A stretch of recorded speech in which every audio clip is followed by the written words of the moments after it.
With PS Parihar channel में आपका स्वागत है। आइए शुरू करते हैं और देख लेते हैं कि आज के समाचार पत्रों में विद्यार्थी जीवन से संबंधित कौन कौन सी सूचनाएं हैं। तो वीडियो को जल्दी से लाइक कर दें, शेयर कर दें। जिन छात्रों ने चैनल को अभी भी सब्सक्राइब न किया हो तो जल्दी से सब्सक्राइब कर लें, ताकि आप लोगों को इसी प्रकार की ऑथेंटिक और सॉलिड अपडेट्स सबसे पहले मिलती रहें।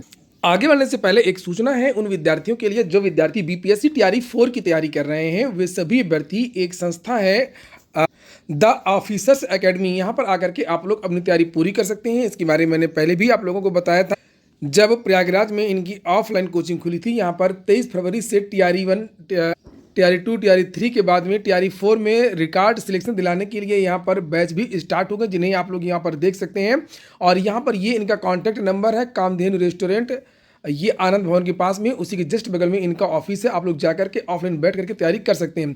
लेकिन जो विद्यार्थी ऑनलाइन पढ़ना चाहते हैं इस संस्था से, उनके लिए अब चीज़ें और आसान हो गई हैं। यहाँ पर इनका एक क्रांतिकारी बैच है विजय 2.0। टॉपिक वाज एनसीईआरटी थ्योरी के साथ में केवल 999 रुपये में। 15 फरवरी से ये बैच स्टार्ट हो चुका है, हिंदी माध्यम से पढ़ाया जा रहा है। और लिखा हुआ किसी बैच के साथ में एमसीक्यूज़ के जो बैच है वो पूरी तरीके से निःशुल्क है। तो जो दूर दराज के विद्यार्थी हैं वो ऑनलाइन भी पढ़ाई कर सकते हैं। और होली के बाद में उम्मीद है कि टियारी 4 का जो विज्ञापन है वो जारी हो जाएगा मार्च के महीने में। अगली सूचना है उत्तर प्रदेश लोक सेवा आयोग की। लिखा है आयोग के विज्ञापन संख्या, ये नंबर लिखा हुआ है, यानी कि एलटी ग्रेड शिक्षक भर्ती की बात हो रही है। और इसमें 4 विषय, गृह विज्ञान, विज्ञान, अंग्रेजी और जीव विज्ञान, इन विद्यार्थियों से भी मेंस के लिए आवेदन मांगे गए हैं। आप लोग यहाँ पर देख लीजिए, कल मैंने इसको लेकर के वीडियो भी बनाया था। सावधानी पूर्वक आप लोग सारे जो प्रपत्र हैं वो लेकर के जाना है। वहाँ पर पीडीएफ भी अपलोड करनी है, फॉर्म भी फिर से पूरा फिलअप करना पड़ेगा। उसके बाद में उसका प्रिंट आउट निकालना पड़ेगा। गौर से वीडियो को सुना करिए, जल्दी जल्दी देखते हैं, मामला बिगड़ जाता है फिर। और उसको डाउनलोड करा करके जो जितने भी प्रिंट आउट हैं उनको ले करके सारे प्रपत्र लगा करके जो भी निर्देश दिए गए हैं, इंस्ट्रक्शन दिए गए हैं, उनको उत्तर प्रदेश लोक सेवा आयोग में जा करके जमा करना है, उसकी रिसीविंग लेनी है। भर्तियों से संबंधित कुछ और भी सूचनाएं अभी हम लोग देखेंगे, बहुत सारी महत्वपूर्ण सूचनाएं। आप लोग वीडियो को लाइक कर दें। लेकिन आजकल पीसीएस के इंटरव्यू चल रहे हैं, लेकिन कुछ प्रमुख तथ्य भी देख लीजिए जिनसे कुछ क्वेश्चन उठाए भी जा सकते हैं। और ये महत्वपूर्ण खबर है 2-3, जैसे यहाँ पर लिखा हुआ कि शादी कम हो रही है, तलाक ज़्यादा हो रहे हैं। ये आप देख सकते हैं, ये वाराणसी की घटना है जिसके बारे में ये जानकारी दी गई है।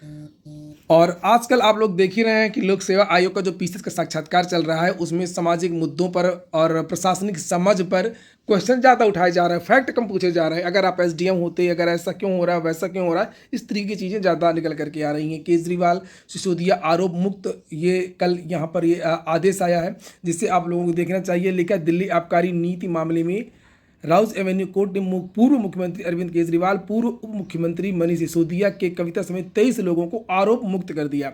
और इस पर भी पूछा जा सकता है क्वेश्चन कि क्या कहेंगे इस पर। ये कानून और जांच आयोगों का उपयोग, दुरुपयोग, न्यायपालिका और कार्यपालिका का जो विवाद या उनका जो क्षेत्राधिकार है, इससे संबंधित प्रश्न उठाए जा सकते हैं।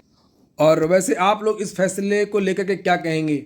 2 बड़ी खबरें हैं, और एक जैसे ही केजरीवाल और सिसोदिया को आरोप मुक्त किया गया, और दूसरी खबर है कि अविमुक्तेश्वरानंद जो शंकराचार्य हैं इनको भी कल कोर्ट की तरफ से राहत दी गई है। लिखा यौन उत्पीड़न के मामले में अविमुक्तेश्वरानंद को अंतिम जमानत अर्जी पर सुनवाई को लेकर के अधिवक्ताओं से लेकर के आम लोगों तक में जबरदस्त कौतूहल देखने को मिला। शुक्रवार को अविमुक्तेश्वरानंद के अधिवक्ता ने अदालत से मामले की सुनवाई का अनुरोध किया, पर सुनवाई कर रहे हैं। तो जो भी हो, फिलहाल इनको राहत मिल गई है और एंटीसिपेटरी बेल इन्होंने डाली थी।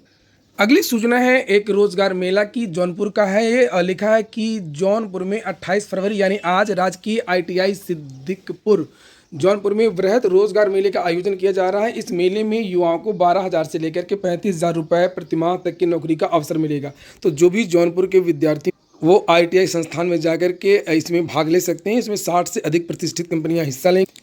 लिखा हुआ है कि इस रोजगार मेले में करीब 3,000 से अधिक रिक्त पदों के लिए भर्ती की प्रक्रिया की जाएगी। विभिन्न कंपनियां तकनीकी, गैर तकनीकी, marketing supervisor, sales machine operator, computer operator सहित कई पदों पर चयन करेंगी। एक और वैकेंसी की सूचना है, प्रदूषण नियंत्रण बोर्ड में 85% लिखित व 15% साक्षात्कार से भर्तियां। इसका विज्ञापन भी जारी हो गया, मैं अभी वो भी आपको दिखाऊंगा। उत्तर प्रदेश प्रदूषण नियंत्रण बोर्ड ने अपनी सेवा नियमावली 1995 में संशोधन करते हुए भर्ती प्रक्रिया को पूरी तरह प्रतियोगी परीक्षा आधारित बना दिया है। अब समूह ख के पदों पर भर्ती 85% लिखित परीक्षा और 15% इंटरव्यू के अंकों के आधार पर की जाएगी। प्रदेश सरकार ने उत्तर प्रदेश प्रदूषण नियंत्रण परिषद सेवा विनियमावली 2026 जारी कर दी है और बोर्ड के चेयरमैन आरपी सिंह ने बताया कि अभी तक बोर्ड में भर्तियां केवल इंटरव्यू के आधार पर होती थीं और इसे खत्म करके लिखित परीक्षा को प्रमुख आधार बनाया गया है। लिखित परीक्षा का आयोजन आईआईटी कानपुर द्वारा किया जाएगा और इसके लिए संस्थान से एएमयू भी हो चुका। संस्थान परीक्षा परिणाम के आधार पर अभ्यर्थियों की सूची बोर्ड को उपलब्ध कराएगा, जिसके बाद चयन समिति साक्षात्कार की प्रक्रिया पूरा करेगी। संशोधित नियमों में आरक्षण संबंधी प्राविधानों को भी स्पष्ट किया गया है और लिखा है कि कुल अंक समान होंगे तो लिखित परीक्षा में अधिक अंक प्राप्त करने वाले को वरीयता दी जाएगी। वहीं अगर हम इसके विज्ञापन की बात करें तो यहाँ पर ये विज्ञापन है, जिसे आप लोग देख सकते हैं। ये लिखा उत्तर प्रदेश प्रदूषण नियंत्रण बोर्ड, ऑनलाइन आवेदन आज 28 तारीख से शुरू हुए हैं। इसकी लास्ट डेट है 28 मार्च। विभिन्न प्रकार के पद हैं और टोटल यहाँ पर सहायक पर्यावरण अभियंता के हैं 26 पद, सहायक वैज्ञानिक अधिकारी की हैं 14 पद और अलग अलग यहाँ पर ये बटे हुए हैं। ये योग्यता यहाँ पर लिखी हुई है और नीचे वेबसाइट लिखी हुई है, आप लोग जा करके देख लीजिए। योग्यता वगैरह हो तो आप लोग यहाँ पर आवेदन कर सकते हैं। डीएलएड परीक्षा की स्क्रूटनी के लिए आज से आवेदन शुरू हो रहे हैं, उसको लेकर के भी जानकारी दी गई है और लिखा है कि इसकी लास्ट डेट 14 मार्च है। ऑफलाइन आवेदन नहीं स्वीकार किए जाएंगे, केवल ऑनलाइन आवेदन हो। एक और बड़ी खुशखबरी मिलने जा रही है। वित्तविहीन शिक्षकों को सम्मानजनक मानदेय की तैयारी। राज्य सरकार वित्तविहीन माध्यमिक स्कूलों में पढ़ाने वाले शिक्षकों की दशा सुधारने के लिए महत्वपूर्ण कदम उठाने जा रही है। माध्यमिक शिक्षा में 80% इन शिक्षकों की भागीदारी है। सबसे ज़्यादा तो वित्तविहीन स्कूल ही हैं, प्राइवेट स्कूल जिनको आप लोग बोलते हैं, और अब इनको बहुत कम मानदेय मिलता है। आप लोगों को पता होगा 5,000, 6,000, 7,000, 8,000, 3,000 कहीं कहीं पर तो मिलता है, 4-4 हज़ार मिलता है महीने का।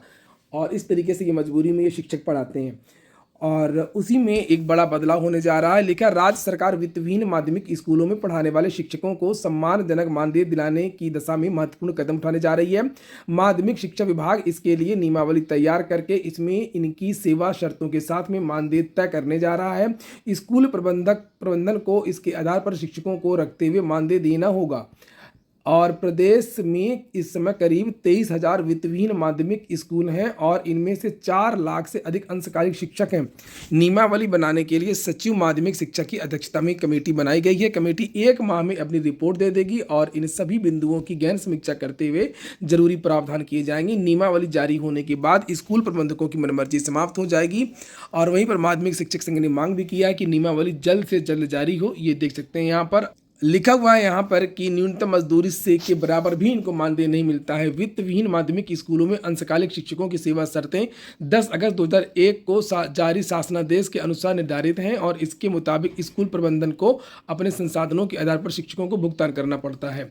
यह भुगतान संपूर्ण शिक्षण सत्र के लिए नियमित रूप से किया जाएगा। इसका लेखा जोखा भी रखा जाएगा। इसके मुताबिक शिक्षकों को तो वही सब इसमें लिखा हुआ है। कहीं पर 5,000, कहीं पर 6,000 इसी तरीके से मिलता है। अब इसमें बड़ा बदलाव होने जा रहा है, तो बदलाव अगर होता है तो बड़ी अच्छी बात है और चुनावी वर्ष सरकार बिल्कुल करेगी। आप देखिए ना, शिक्षा मित्रों का मानदेय बढ़ गया, अनुदेशकों का मानदेय बढ़ गया और अब इनके बारे में भी कर देंगे। तो ठीक, जल्दी कुछ वैकेंसी देख लीजिए। आज के पेपर में है, बिहार सरकार की तरफ से विज्ञापन निकला हुआ है। अतिथि सहायक प्राध्यापक अंग्रेजी गणित और अतिथि कर्मशाला अनुदेशक की ये भर्ती आई है और कहाँ से आई है इसको भी देख लीजिए। विज्ञान प्रौद्योगिकी तथा तकनीकी शिक्षा विभाग बिहार सरकार के नियंत्रणाधीन राजकीय अभियंत्रण महाविद्यालय पश्चिमी चंपारण के लिए ये भर्ती निकली है। तो अगर योग्यता हो तो आप लोग यहाँ पर आवेदन कर सकते हैं। यहाँ पर ये सारी चीज़ें लिखी हुई। अटल आवासीय विद्यालय समिति की तरफ से भी विज्ञापन निकला हुआ है कि उत्तर प्रदेश के समस्त राजस्व मंडलों में एक जनपद में कुल 18 आवासीय विद्यालयों का संचालन किया जा रहा है। शैक्षणिक सत्र 2026-27 में विभिन्न अटल आवासीय विद्यालयों में प्रधानाचार्य के 2 पद, जिस पर हेतु योग्य अभ्यर्थियों का चयन अनुबंध के आधार पर 1 वर्ष के लिए किया जाना है। तो इसके लिए भी योग्यता वगैरह लिखी है। तो इसके लिए भी अगर आपका मन हो, अगर योग्यता हो तो आप लोग आवेदन कर सकते हैं। और एक और वैकेंसी है नर्सिंग ऑफिसर की, ये रांची से निकली है। Central institute of psychiatry Ranchi से ये वैकेंसी है और इसमें लिखा हुआ कि online application is invited for nursing officer recruitment common eligibility test. और इसके लिए यहाँ पर जो एलिजिबिलिटी टेस्ट इनका होना है, तो ये योग्यता उसके बारे में लिखी हुई है, ये होनी चाहिए अथवा ये योग्यता होनी चाहिए। एज लिमिट वगैरह के बारे में जानकारी दी गई है। एप्लीकेशन की फ़ीस यहाँ पर लिखी हुई है, ये आप लोग देख सकते हैं और यहाँ पर नीचे इनकी वेबसाइट है। आज की वीडियो में इतना ही। पूरा वीडियो सुनने के लिए बहुत बहुत धन्यवाद।